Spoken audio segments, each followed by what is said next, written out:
15. Early in the morning, after forming a plan, the chief priests with the elders and the experts in the law and the whole Sanhedrin tied Jesus up, led him away, and handed him over to Pilate. So Pilate asked him, "Are you the king of the Jews?" He replied, "You say so." Then the chief priest began to accuse him repeatedly. So Pilate asked him again, "Have you nothing to say? See how many charges they are bringing against you?" But Jesus made no further reply, so that Pilate was amazed. During the feast, it was customary to release one prisoner to the people, whomever they requested. A man named Barabbas was imprisoned with rebels who had committed murder during an insurrection.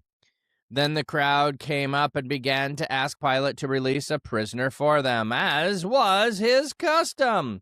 So Pilate asked them, "Do you want me to release the king of the Jews for you?" For he knew that the chief priest had handed him over because of envy. But the chief priests stirred up the crowd to have them release Barabbas instead. So Pilate spoke to them again. "Then what do you want me to do with the one you call King of the Jews?" They shouted back, "Crucify him!" Pilate asked them, "Why? What has he done wrong?" But they shouted more insistently, "Crucify him!" Because he wanted to satisfy the crowd, Pilate released Barabbas for them. Then after he had Jesus flogged, he handed him over to be crucified. So the soldiers led him into the palace, that is, the governor's residence, and called together the whole cohort.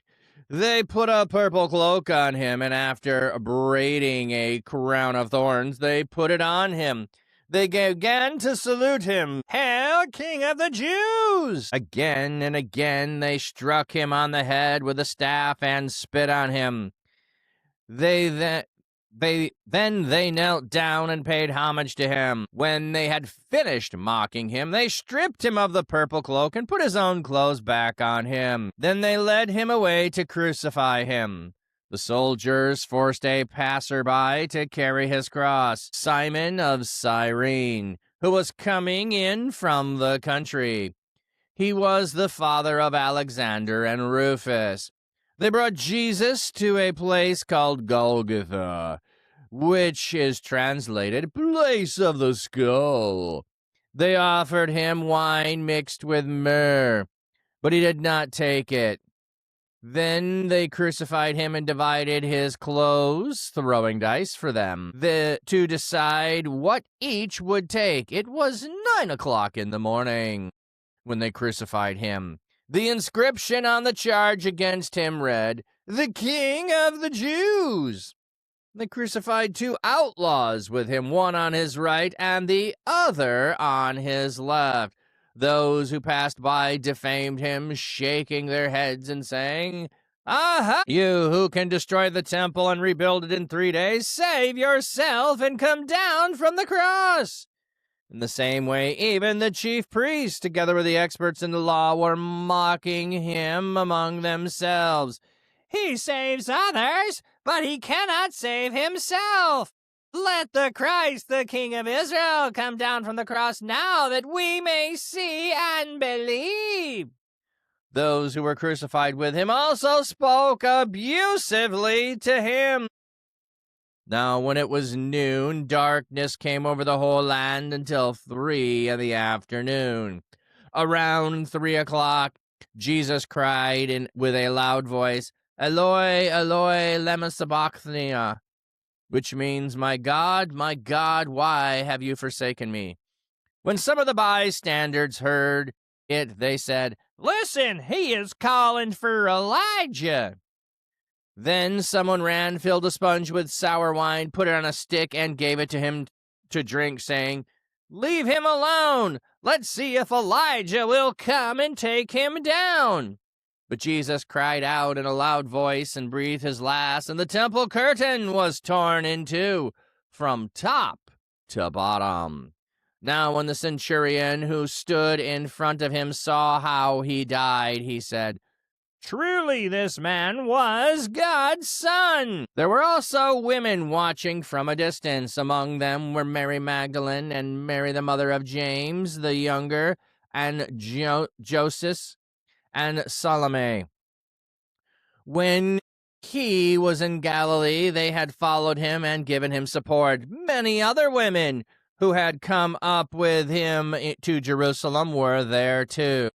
Now, when evening had already come, since it was the day of preparation, that is, the day before Sabbath, Joseph of Arimathea, a highly regarded member of the council, who was himself looking forward to the kingdom of God, went boldly to Pilate and asked for the body of Jesus.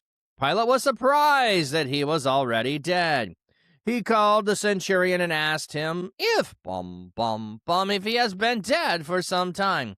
When Pilate was informed by the centurion, he gave the body to Joseph. After Joseph bought a linen cloth and took down the body, he wrapped it in the linen and placed it in a tomb cut out of the rock. Then he rolled a stone across the entrance of the tomb. Mary Magdalene and Mary, the mother of Joseph, saw where the body was placed. So early in the morning, after forming a plan, the chief priests and the elders and the experts in the law and the whole Sanhedrin tied Jesus up, led him away, and handed him over to Pilate. So we had the illegal ceremony overnight taking place, and now we are going to have Jesus taken to Pilate. One of the things, and I don't have them all memorized on the top of my head, but as we walk through all the steps of Mark's gospel, there is a direct parallel to the coronation of Nero Caesar. Not to say that there aren't other Caesars that would have had a similar, here's the things that happen in it. One is going to be the refusing of a drink. Another is going to be the crown. Another is going to be the robe plate. Like those kinds of things are part of the ceremony. We happen to have Nero's written down in detail. So Nero could have been copying previous Caesars. We don't have theirs in such detail to know if they were the same, if this is a pattern that repeats itself for, a number of Caesars. However, we know it is Nero's. So if you go look that up, and coronation of Nero, coronation of Jesus in Mark, you could see all the parallels there. I don't have them memorized off the top of my head and know them, but there's some of those things as we go along here. So I don't know where it starts, if it starts here as he comes to Pilate, or if it starts before that, or if it starts later, but I know there's some parallels here. So if you were familiar, if you are living in the Roman Empire and you know the process of what it takes for a coronation of your leader, and now you're watching Jesus go through the coronation, you're going to be hearing and seeing, yes, he indeed is King of the Jews. He was just coronated through this process that's happening right here in this passage. So that's one of the reasons why I pointed out, because people living in that day and age would have seen it and would have made those connections, within the early church. So Pilate asked him, "Are you King of the Jews?" He replied, "You." Now we get different ways of telling this story in the different gospels. Don't try to synthesize all of these. Take it for what Mark is presenting and look at what Mark says. "You say so" is somewhat enigmatic, like Jesus replying to the Jewish leadership mentioned in Matthew 26:64 and in Luke. So in the other places, in other gospels. So, yep, that's what they say. That'd be another way of saying it. Like if someone, you're in court, ask, did you do something art? Are you known as Flat Cap Dapper Pastor? Well, that's what they say. That would be what Tim. All right, so Pilate asks him. He doesn't give a direct answer. Then the chief priests accuse him repeatedly. So Pilate asks again. He says nothing. I think Matthew brings out that he is like a silent as a sheep before the slaughter. Here he says nothing. They bring charges, but Jesus refuses to reply, so Pilate is amazed. Why is Pilate amazed? Because most people don't stand there calm and quiet when people are accusing them of things. So that would be why. Queen Tilla, welcome in. So now we already know it's during the feast, but we're getting this again. So during the feast, it's customary. So we're getting something else about the feast. It's customary to release a person. So during the feast, as a way of appeasing the people, you release a prisoner. And so we get that information, and there's a man named Barabbas, who was imprisoned with rebels who had committed murder during an insurrection. Then the crowd came up and began to ask Pilate to release prisoners, as was his custom. So Pilate has a custom. They ask him to come and do this. So we have, hey, it's a custom. Hey, where's a prisoner named Barabbas? So Pilate asked them, do you want me to release the king of the Jews to you? So they come up, they say, hey, you should be releasing a prisoner. And he's like, oh, sure, I'll release Jesus. All right, so Pilate understands there's something fishy going on with the religious leaders bringing Jesus to them. He's seen, no doubt, other individuals who are prophets who come up and stir the people up, and seeing the religious leaders jealous of them. And so when they come and bring him, he's like, there's no charge here. There's no real charge here. And he's probably thinking, since the people have been following Jesus, the people might want Jesus released. So do you want me to release the king of the Jews to you? Thinking, yeah, that's who you would want. Why would you want a troublemaker, a murderer, who stirs up trouble against Rome so that, they're going to have Rome cracking down on you? That doesn't make sense. Why would you want that? You would want someone else who is a different type of person. Do you want me to release the king of the Jews to you? He knew that the chief priest had handed him over because of envy, but the chief priest stirred up the crowd to have him release Barabbas instead. So the chief priest are the ones who instigate the crowd to shout for Barabbas. So Pilate spoke to them again. Then what do you want me to do with the one called the King of the Jews? They shouted back, crucify him. Pilate asked them why. What has he done wrong? But they shouted more insistently, crucify him, because he wanted to satisfy the crowd. Pilate released Barabbas to them. So, well, let's see if this will satisfy the crowd. Then after he had Jesus flogged, see, I wonder, it doesn't specifically say this, then he has Jesus flogged. I wonder at times if he thought flogging Jesus would be enough, then they would say, we're good.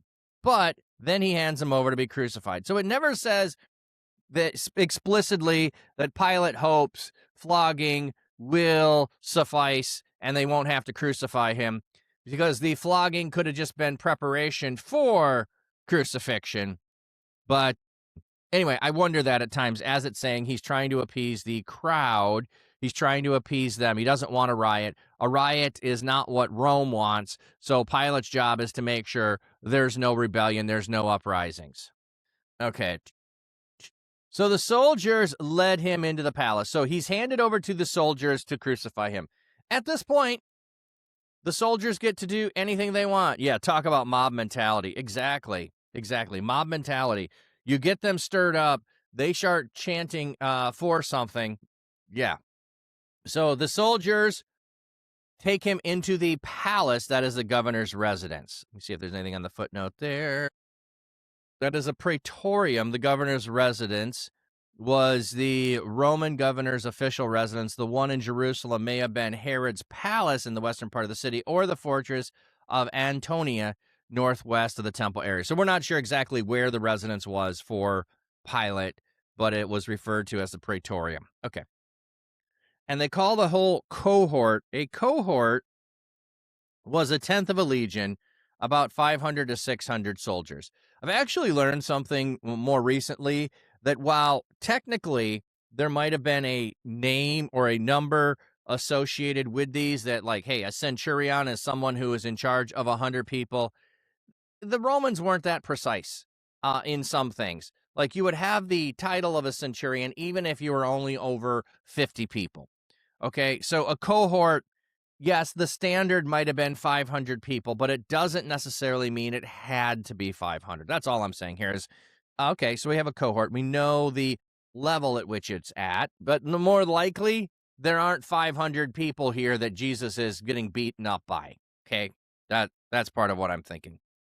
They put a purple cloak on him, and after braiding a crown of thorns, they put it on him. So they put a purple cloak. They have a crown of thorns. The purple cloak refers to a military garment which had a royal purple, and thus resembled a king's robe. The soldiers, okay, I didn't know it was a military garment, but perhaps. The crown may have been made with palm spines or some other thorny plant common in Israel.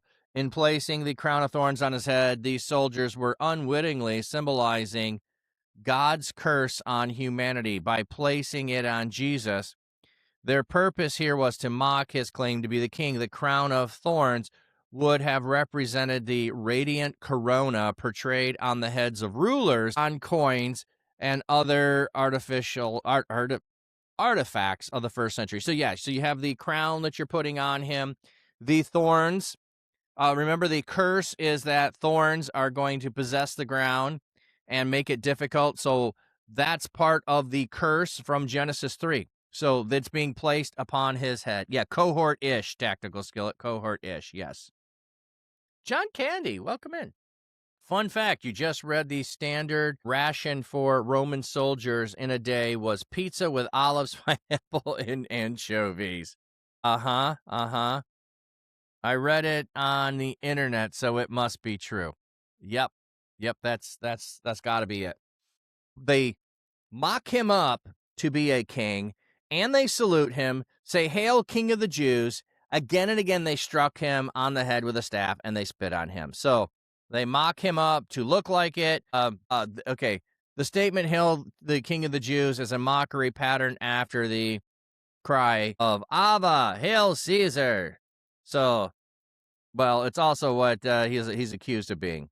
Again and again, they strike him, and they spit on him. Then they nailed down and paid homage to him. So they are bowing before him, but doing it in a mocking fashion to the one who they should be bowing down before. When they finished mocking him, they stripped the purple cloak, put his own clothes back on, and let him to be crucified. So they have their fun. They got to go do their job now. So Ange. Okay, Ange. Sorry. Ange the frog. Okay. I'm doing well. Thanks for coming in. John, seriously, though, you just want to thank the Lord and Savior Jesus Christ for being so merciful to me. I am in week 3 of 3.5-week medical diet surgery, Tuesday, June 9th. Everything seems to be going great. I am glad to hear that. Exclamation point, pray if you want to, list prayer request for your surgery. So everyone can see that in Discord. The soldiers forced a passerby to carry his cross, Simon of Cyrene, who was coming in from the country. He was the father of Alexander and Rufus. Why is this point being mentioned? He's the father of Alexander and Rufus. Probably because whoever Mark is writing to knows who Alexander and Rufus are. So it's his dad. Maybe you don't know Simon of Cyrene, but you probably know Alexander and Rufus. They're probably prominent in first century church. So we're going to mention it's his dad. That's probably why they get a mention there, because people will know who that is. Also, I believe this does parallel something in the coronation of Nero Caesar, but I don't remember what that would equate with Nero, of someone else carrying his cross. They brought him to the place called Golgotha, which is translated place of the skull. Now, one of the things is that the place of crucifixion is outside the city. So when you are cut off from your people, you are outside the city. So there's an important piece of him being outside the city where this is all going to take place. They offer him wine mixed with myrrh, and he did not take it. So let me see if it says on the mixture with myrrh. It is difficult to say for certain who gave Jesus this drink with the wine mixture of myrrh, the executioner or perhaps the women from Jerusalem. In any case, whoever gave it to him most likely did so to relieve his pain, but Jesus was unwilling to take it. So in the coronation of Caesar, there is wine offered, which Caesar refuses to drink. So Jesus is following that same pattern of having wine offered here for pain relief, very likely, but he refuses it. Then they crucified him and divided his clothes, casting dice for them to decide what each of them would take. Throwing a lot, probably pebbles or broken pieces of pottery, a modern equivalent of throwing dice. And I've heard that they would use finger bones, is what I've heard as a possibility. But broken shards of pottery, that would make some sense, possibly, to decide who would take it. It was 9:00 in the morning. So one of the things that we have is more than one time rating system. So people will point out that the other gospels use a different time rating system, so they must be wrong. This time would be approximately third hour and could refer to the beginning of the process sometime before Jesus was lifted on the cross. So you'd have to look into someone else who understands the time thing. I've seen it before, but if you're just going, hey, this is a different time than another gospel gives as far as the third hour, and another saying the sixth hour, those kinds of things, depends on whose time you're marking it from. So they crucify him at 9 in the morning. The inscription on the charge against him read, "The King of the Jews," and they crucified 2 outlaws with him, one on the right, one on the left.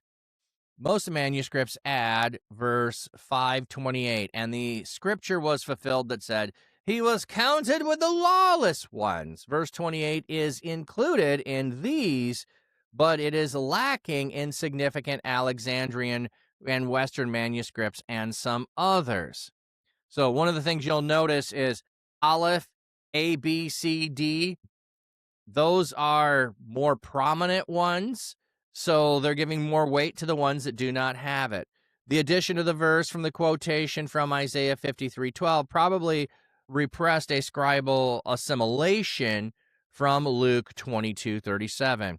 It was almost certainly not an original part of Mark's gospel. The present translation follows the NA 28 in omitting the verse number, a procedure also followed by a number of other modern translations. So one of the things that we have that begins to, we know this happens over time, is scribes begin to bring in things they know from other gospels into Mark, which is shorter. And sometimes they change things to synthesize things between the different gospels. Here would be adding a piece that's in Luke, but it wasn't in Mark in some of our oldest, more reliable texts. So the explanation is, does it make more sense to include this or to exclude it? Which would be the least likely to have happen?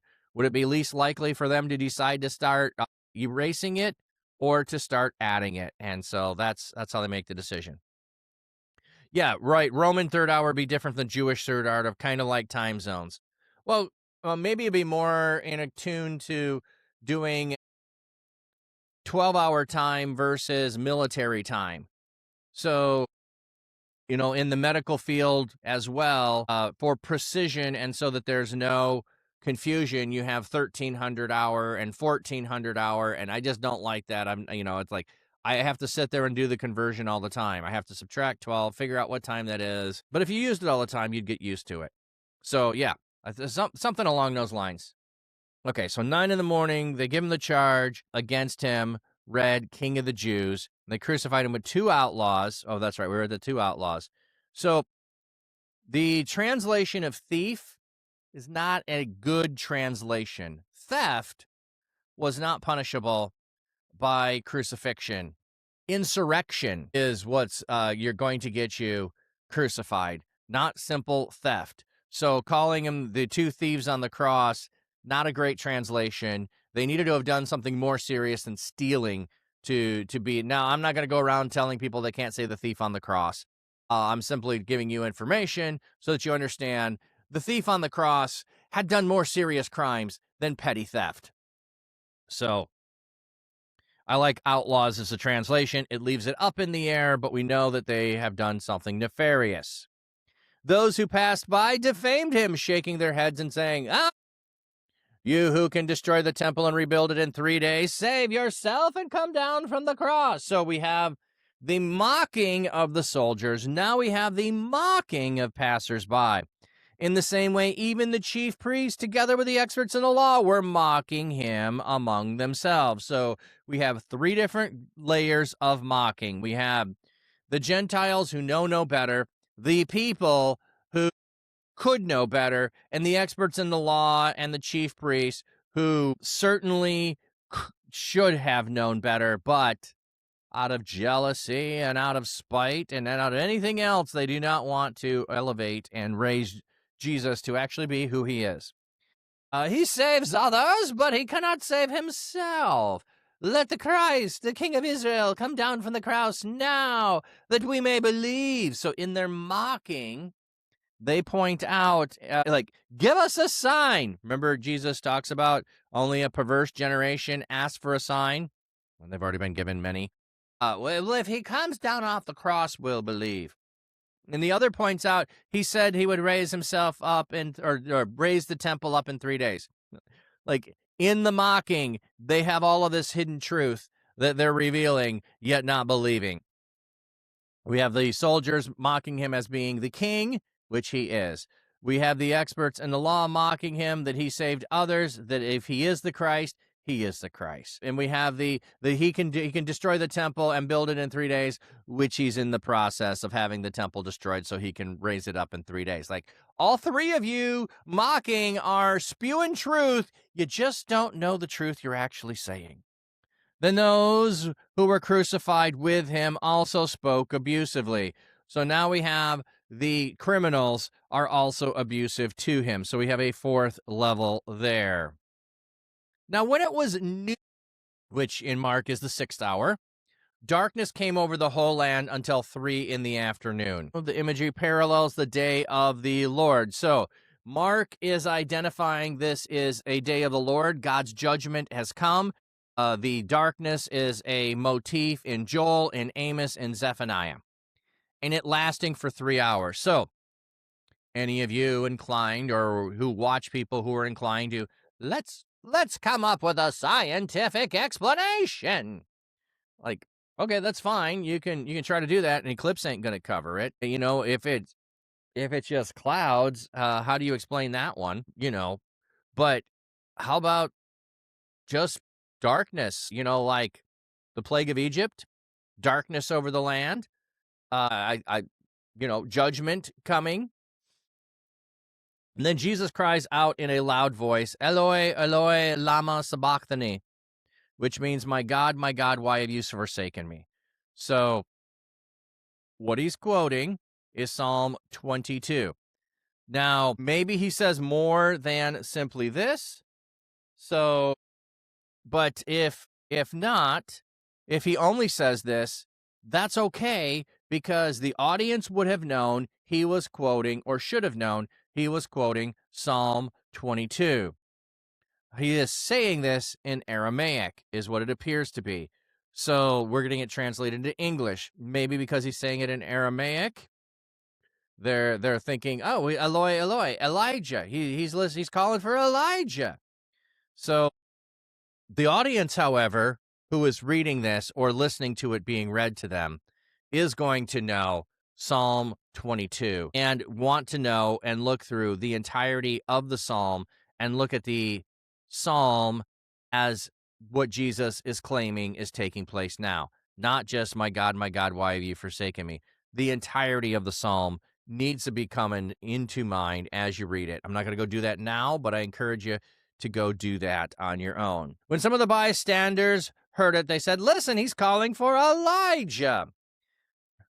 So someone ran, is getting sour wine, puts it on a stick, giving it him to drink, and others are saying, leave him alone, let's see if Elijah comes.